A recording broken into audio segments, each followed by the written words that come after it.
Model बहू, अगर तुम्हें मुझसे इतनी ही प्रॉब्लम है तो शादी क्यों की? मुझे आपसे नहीं बस उस फोटो से प्रॉब्लम है जो आपने सोशल मीडिया पर अपलोड किए। अरे इतनी सी बात और इतना ज्यादा ओवर रिएक्ट। ये इतनी सी नहीं, मेरी करियर की बात है। मैं मॉडल हूँ और मेरी इंडस्ट्री में कोई भी एक शादीशुदा मॉडल के साथ काम करना नहीं चाहता। इसीलिए अभी के अभी उन फोटो को डिलीट करो। नैना के गुस्से में ऐसा बोलने पर रोहित सोशल मीडिया से अपनी और नैना की सारी फोटो डिलीट कर देता है। नैना एक मॉडल है जिसकी शादी रोहित से होती है और उसे हमेशा हर चीज से पहले सिर्फ मॉडलिंग ही दिखाई देती है। इसीलिए वो इसके आगे अपनी शादी को भी कोई इम्पोर्टेंस नहीं देती। एक रात नैना तैयार होकर कमरे से बाहर निकलती है। अरे इतनी रात को ऐसे तैयार होकर कहाँ जा रही हो? Night club. बहू, इस तरह रात भर घर की बहू का बाहर रहना सही नहीं है। ओ प्लीज, ये छोटी थिंकिंग आप अपने पास ही रखिए। मेरे प्रोफेशन में night club and parties normal है। ऐसा बोलकर नैना घर से बाहर निकल जाती है और रात भर पार्टी करने के बाद अगली सुबह घर वापस आती है, जहाँ उसकी सास सुबह सुबह घर की सफाई कर रही है। ओह मम्मी, अब तो बहुत जल्दी उठ जाती है। चलो अच्छा है, मैं चली सोने। जब अब पूरी दुनिया के उठने का समय है तब तुम्हें सोना है। भला ये भी कोई घर वापस आने का समय है? चलिए मॉम, मैं आप और आपकी इन बातों से टायर्ड हो गई हूँ। अगर आपको ये सब सहन नहीं करना था तो रोहित की शादी एक मॉडल की बजाय किसी साधारण लड़की से करानी थी ना। सास को ये सब बोलकर नैना सोने चली जाती है, जिसके बाद वो सीधा शाम को कमरे से बाहर निकलती है तो देखती है कि उसकी सास और रोहित बैठे बैठे खाना खा रहे हैं। नैना भी उन्हीं के साथ डाइनिंग टेबल पर जाकर बैठ जाती है, जहाँ सारा तेल वाला खाना देखकर वो गुस्से में भड़क जाती है। ये सब क्या है मॉम?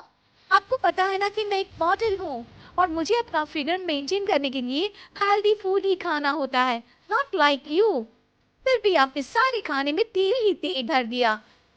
बस नैना बिल्कुल चुप। पहले तो तुम घर में एक सुई तक नहीं हिलाती और मम्मी जो पूरा समय अकेले काम करती रहती है उन पर चिल्ला रही हो। इतनी दिक्कत है तो खुद ही खाना क्यों नहीं बना लेती? पर बनाओगी कैसे? तुम्हें तो मॉडलिंग, पार्टी और सेल्फी के अलावा और कुछ आता ही नहीं ना।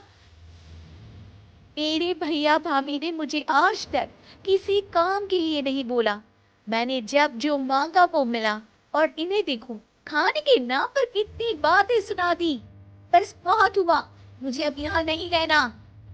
नैना गुस्से में तुनकते हुए बैग पैक करके घर छोड़कर अपने भैया के घर पहुंच जाती है, जहां उसकी भाभी खुशी से नैना का स्वागत करती है। अरे क्या बात है नैना, ना कोई खबर ना रोहित साथ में, अचानक कैसे आना हुआ? मैं तो उस घर को हमेशा के लिए छोड़ आई, दोबारा कभी वहां वापस नहीं जाऊंगी। ऐसा बोलकर नैना घर में आकर मजे में सोफे पर बैठ जाती है, जिसके बाद अब वो पूरे ठाठ बाट से अपने मायके में रहने लगती है, जहाँ उसकी भाभी सारा काम करती और नैना अपना मॉडलिंग प्रोजेक्ट करते हुए बस मौज में बैठकर खाती।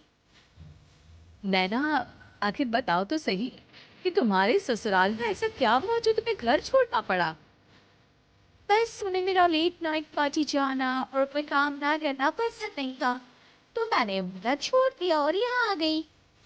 नैना की बात सुनकर उसकी भाभी हैरानी से देखने लगती है, पर कुछ बोलती नहीं। इसी तरह कुछ समय बीतता है और देखते ही देखते अब नैना के पास मॉडलिंग के प्रोजेक्ट्स आने कम हो जाते हैं, जिससे नैना बहुत परेशान रहने लगती है। ऐसा कैसे हो सकता है? मैं इतनी सुंदर मॉडल हूँ तो फिर भी मुझे काम क्यों नहीं मिल रहा? देखते हैं ना, काम में ऐसे उतार चढ़ाव तो आते ही रहते हैं। आज नहीं तो कल तुम्हें इससे भी अच्छा काम मिलेगा।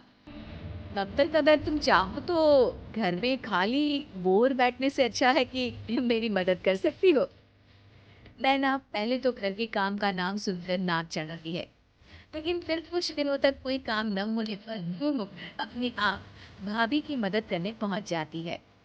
इसी तरह धीरे धीरे उसकी भाभी नैना को घर का काम करने के साथ सारा खाना बनाना भी सिखा देती है।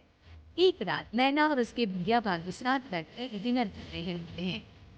पता है, आज का सारा खाना नैना ने बनाया है। मैंने तो बस आज थोड़ी सी ही मदद की है।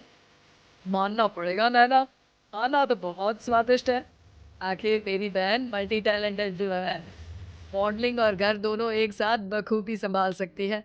और फिर जब मदद करने के लिए घर में कोई दूसरा इंसान भी हो तो फिर दिक्कत ही क्या।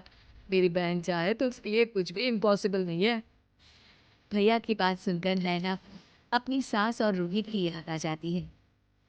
भैया, मम्मी और रोहित ने कभी मुझे मॉडलिंग करने से रोका नहीं। वो तो हमेशा हर चीज अकेले संभालते आए हैं और मैं हर काम खराब करती रही। मम्मी पूरा घर अकेली संभालती है और मुझसे बस थोड़ी मदद की उम्मीद करती है, पर उसकी जगह मैं उन्हें उल्टा बोलती रही। गलती मेरी है भैया, मुझे अपने ससुराल वापस जाना चाहिए। जहाँ तक खुशी हुई बहन कि अब मेरी छोटी सी बहन समझदार भी हो गई है। उसके बाद नैना अपने ससुराल वापस आकर रोहित और अपनी सास से माफी मांगती है और बाद में खुशी खुशी अपना मॉडलिंग और घर संभालते हुए ससुराल में रहने लगती है।